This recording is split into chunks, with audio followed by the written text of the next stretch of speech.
Hello friends. आज गुरुवार के दिन हम अपना अभ्यास करेंगे गीता का। सेकंड अध्याय में हम चर्चा शुरू करते हैं स्थित प्रज्ञ का लक्षण क्या। ये भगवान सारे अध्याय में ये बताते हैं कि कर्मयोग क्या है और ज्ञानी जन कैसे रिएक्शन देता है कोई परिस्थिति की तरफ अथवा कोई समस्या की तरफ कैसे वो रिएक्ट करता है, वो सब भगवान ने उसके ये अध्याय में बताया। तो अर्जुन के मन में प्रश्न हुआ होगा, उसने पूछा, क्या पूछा? 54 के श्लोक में हम बहुत से श्लोक है, 15 से ज़्यादा। हम कुछ श्लोक के बारे में बात करेंगे कि ये बहुत ऐसा लक्षण है, कैरेक्टरिस्टिक्स है कि जो हर एक व्यक्ति को अपने में डेवलप करना चाहिए। तो अर्जुन भी वही पूछता है। क्या पूछता है? अनुष्टुप छंद में है वो श्लोक। कहते हैं, स्थित प्रज्ञस्य का भाषा समाधिस्थस्य केशव स्थितधि किं प्रभाषेत किमासीत व्रजेत किम। क्या पूछता है अर्जुन के, हे केशव, ये समाधि में स्थित जो लोग की आप बात करते हैं, वो जो स्थिर बुद्धि पुरुष है, पुरुष मीन्स शरीर पुरुष का या स्त्री का, ऐसा अर्थ यह नहीं होता है गीता में। पुरुष इस मीन्स दैट व्यक्ति के अंदर रहेला चैतन्य आत्म तत्व जो है उसको पुरुष कहते हैं। वो आत्म तत्व स्त्री में हो या पुरुष में हो, उसको पुरुष ही कहते हैं। तो क्या कहता है कि भगवान आप जो अभी तक बात करते थे वो पुरुष, वो उसके लिए शब्द क्या यूज़ करता है अर्जुन? भगवान ने तो नहीं बोला था ये शब्द, अर्जुन ने बोला। ये स्थित प्रज्ञ जो है, जो जिसकी आप बातें करते हैं, वो उसका लक्षण क्या है? वो कैसे बोलता है, कैसे बैठता है और कैसे चलता है? हमें नाउ यू रिमेंबर दैट स्थित प्रज्ञ कैसे बोलता है, कैसे चलता है, कैसे बैठता है, कैसे उठता है, वो तो सामान्य प्रश्न है। वो तो सब मनुष्य ऐसे ही करते हैं जैसा ये ज्ञानी जन करता है। तो जब शिष्य और टीचर के बीच संवाद होता है, शिष्य कुछ पूछता है कुछ जानने के लिए और टीचर जब जवाब देता है, तो टीचर को जे लिटरली उसका अर्थ नहीं लेना है। उसको ये जानना है कि मेरा ये जो डिसाइपल है वो अंततः पूछना क्या चाहता है, जानना क्या चाहता है। वो कैसे बोलता है, चलता है, बैठता फिरता है, ऐसा उसमें कोई जानना नहीं है। वो तो सब लोग ऐसे ही करते हैं, बस वो कुछ और जानना चाहता है। तो भगवान उसे समझकर उसे बहुत से श्लोक में उसका उत्तर करते हैं, जवाब देते हैं अर्जुन को। तो क्या कहते हैं? सबसे पहले, प्रजहाति यदा कामान सर्वान् पार्थ मनोगतान् आत्मन्येवात्मना तुष्ट स्थित प्रज्ञस्तदोच्यते। क्या कहता है कि जो अर्जुन, ये जो पुरुष है, उसके मन में स्थित जो संपूर्ण कामना है, इच्छाएं है, उसको भली भांति त्याग चुका है। उसमें वो इच्छा और कामनाओं है ही नहीं। हमने लास्ट टाइम देखा था ना कि मनुष्य में राग द्वेष स्वाभाविक है, लाइक्स और डिसलाइक्स होते हैं सबको।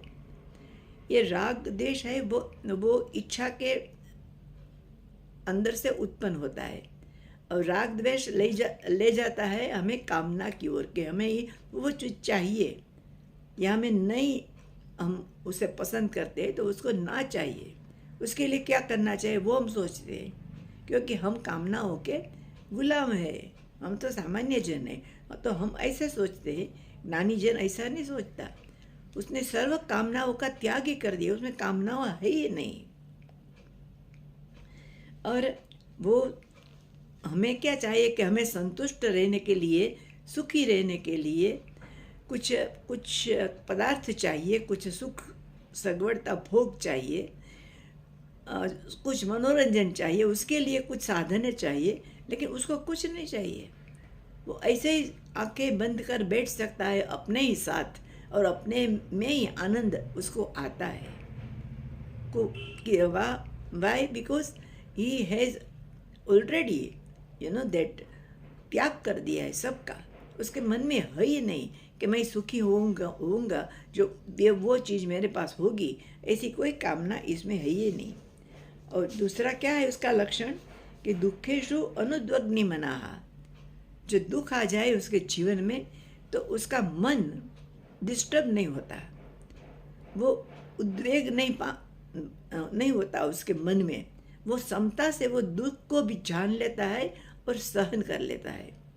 और हमें क्या असर पड़ता है, कोई दुख अचानक आ पड़े तो हम तो डिस्टर्ब हो जाते हैं, कभी कभी हम रोने लगते हैं, कभी कभी हम एकदम निराश होकर फ्रस्ट्रेट होकर बैठ जाते हैं, डिप्रेशन में चले जाते हैं, कोई काम में हमें रस नहीं पड़ता, हम सब कुछ लगता है जैसे दुनिया खाली हो गई, वो मनुष्य कोई मर गया, मेरा मित्र मर गया, अथवा तो मेरे कुटुंब में से कोई गया तो मैं क्या करूं। तो ऐसा उसे बहुत ही दुख होता है। लेकिन ज्ञानी पुरुष जानता है कि जो जन्मता है वो मरता है, शरीर मरता है, आत्मा तो मरती नहीं। उसके मन में ऐसा बैठ गया है कि वो कोई भी दुख, सबसे बड़ा दुख क्या होता है, मृत्यु का। पर कोई भी दुख आए, छोटे बड़े कोई पर दुख आए, वो उससे उसका मन उससे उद्विग्न नहीं होता है।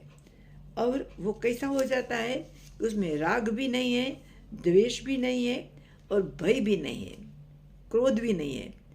भय क्यों नहीं है, क्योंकि वो जानता है कि जो कुछ है वो ईश्वरी है, विदाउट एनी सेकंड, कोई है ही नहीं उसके दूसरे सिवा। जैसे हम स्वप्न में अपनी दुनिया बनाते हैं ना, और दुनिया के एक एक पदार्थ हम ही होते हैं, कोई दूसरा तो नहीं होता ना। हमारे अंदर कोई दूसरा हमारा मित्र घुस नहीं जाता, मकान घुस नहीं जाता, नदी पर्वत सब अंदर कैसे आ जाता है, नहीं, हम ही सब बन जाते हैं, हमारे संकल्प मात्र से बन जाते हैं। तो जो भी चीज़ हम देखते हैं स्वप्न में, वो सब हमारे सिवा कुछ अन्य है ही नहीं। इसी तरह ये दुनिया जो देखते हैं हम, वो ईश्वर का स्वप्न है, और जो कुछ भी दिखता है वो ईश्वर के सिवा कुछ है ही नहीं। जैसे हमारा ड्रीम में हम ही ड्रीम बन जानते हैं, हम ही उसको ड्रीम को सस्टेन करते हैं, बनाते हैं, रखते हैं, संभाल रखते हैं, और हम जग जाते हैं तो हम में लीन हो जाता है सब। ऐसे ही प्रलय होता है, ये सारा जगत ईश्वर में लीन हो जाता है, ईश्वर में से खड़ा होता है। ईश्वर के सिवा जो कुछ देखते हुए आपके सिवा कुछ है ही नहीं। ये वृक्ष भी ईश्वर है, ये जो जड़, जो दीवार है, पत्थर है, ईंट है, वो भी ईश्वर है, वनस्पति ईश्वर है, श्रेष्ठ ईश्वर है, इंसेक्ट्स ईश्वर है, सब ईश्वर है। तो किससे भय, जब दूसरा कोई होता है तो हमें भय हो गया ना, दूसरा कोई हो ही नहीं तो हमें भय कैसे हो गया। तो वीतराग भय क्रोध, क्रोध भी नहीं होता, क्रोध भी होता है तो हमारे ऊपर तो नहीं होता ना, दूसरे के ऊपर होता है, तो दूसरा है ही नहीं, हम ही हम है सब। तो પછી ऐसे क्रोध भी किस पर होगा। तो ऐसा जो है ज्ञानी,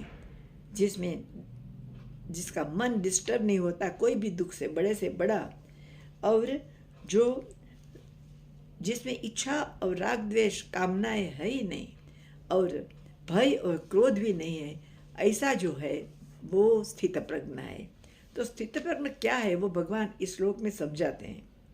अब क्या कहते हैं, ये जो कूर्म होता है ना, कूर्म मीन्स काचबा, देखा होगा काचबा का इंग्लिश में क्या कहते, मैं भूल गई। वो काचबा है, वो उसका ऊपर का अंग ढाल जैसा होता है। तो जब भय दिखता है ना उसको, तो वो अपना सारा अंग अंदर खींच लेता है, और हमें ऐसा लगता है कि जब कोई पत्थर पड़ा है वो अपने को बचा लेता है। ऐसे ये स्थित प्रज्ञ है, वो क्या करता है, जैसे काचबा सब अंदर ले लेता है आपका अंग, ऐसे इसी तरह वो ज्ञानी है ना, वो सब अपना जो इंद्रिया है वो सब अंदर ले लेता है। जो मन है, बुद्धि है, जो कोई कुछ मांग करती है, वो सब वो अंदर खींच लेता है। वो सो बाहर की दुनिया के, बाहर के पदार्थ उनको स्पर्श भी नहीं कर सकते। तो ऐसे काचबा की तरह वो ज्ञानी का जो मन है वो होता है। इसकी जो इंद्रिया है वो सब उसके वश में होती है, और सब प्रकार से वो हटाकर उसको बुद्धि जो है वो आत्मा में वो स्थिर कर लेता है। तो ऐसा वो स्थित प्रज्ञ कहलाता है। स्थित प्रज्ञ का बहुत सा इसमें लक्षण दिया है कि ऐसे वो भी कहते हैं कि वो संपूर्ण इंद्रियों को अपने अपने कंट्रोल में लेकर, कंट्रोल में तो हमने बोला है ना कि कंट्रोल नहीं करना है, मित्र बनाना है, सबको मन को मित्र बनाना है, इंद्रियों को भी मित्र बनाना है, और जब मित्र बनेंगे तो मानेंगे अपना। तो उसको सबको हम अंदर लेके इंद्रिया पूरी तरह वश में करके हमारा कहना वो माने, ऐसा उसके साथ रिलेशन स्थापित करके उसकी बुद्धि ऐसे स्थिर रखता है कि हमें उसे कहना पड़ता है कि वो स्थित प्रज्ञ है। दिन वो ये भी कहते हैं कि वो जो स्थित प्रज्ञ नहीं होता, ऊपर से दिखावा करता है, वो कैसा है उसकी भी बात करता है। वो हम अगले सेशन में ले लेंगे, और वो बात करके हमें दूसरा अध्याय यहाँ समाप्त करेंगे अगला सेशन में। और बाद में हम थर्ड अध्याय जब शुरू करेंगे तब हम एक एक श्लोक लेंगे, और एक एक सेशन में एक एक श्लोक हम पूरा करेंगे, डिटेल में उसका अभ्यास करेंगे। तो आप सब जिसको रस है वो गीता साथ में लेकर आए। अब गीता तो होनी ही चाहिए हिंदू के घर में, न हो तो आप बसा लें, और उसको अपने साथ खड़ा रखकर, आपके साथ खुला रखकर आप बैठे और रीतसर आप अभ्यास करें, तो आपको बहुत मज़ा आएगा। वो गीता तो ऐसी है कि कई लोग हैं ना जर्मनी में, जापान में, वो अपने सिर पर रखकर नाचने लगते हैं। कैसा ज्ञान हमारे पास तो है ही नहीं। ये भारत तो कितना समृद्ध है, वो जानता नहीं कि कितना समृद्ध है। एक वकील ने कहा था, एडवोकेट ने, नाम भूल गई, अब अगले बार कहूँगी, कि वो गद्दा है ना, गद्दा हो उसके ऊपर सोना लदा हुआ है। तो गद्दे के मालूम नहीं हुए कि 1 लाख का कीमत हो गया है 10 ग्राम सोने का, वो तो सोना ही सोना है, हमारे ऊपर लदा हुआ है, मैं जा चुका हूँ, उसका मूल्य वो समझता नहीं है। ऐसे ही क्या कहता है वो एडवोकेट कि भारत गद्दा जैसा है, उसके पास इतना सारा नॉलेज है, इतना उच्च प्रकार का नॉलेज है, और उसका वो लाभ नहीं लेता सब प्रजा। कोई लोग ही उसमें रस लेते हैं। ये तो बड़ा आश्चर्य है। आश्चर्यवत पश्यति कश्चित्, हमने देखा है ना 29वां श्लोक सेकंड अध्याय का। तो हम बाद में वो देखेंगे अगले सेशन में। ये आप सुनना और कोई भी मिस नहीं करना एक भी लेक्चर। हाँ, तीसरे अध्याय से तो खास। बाय।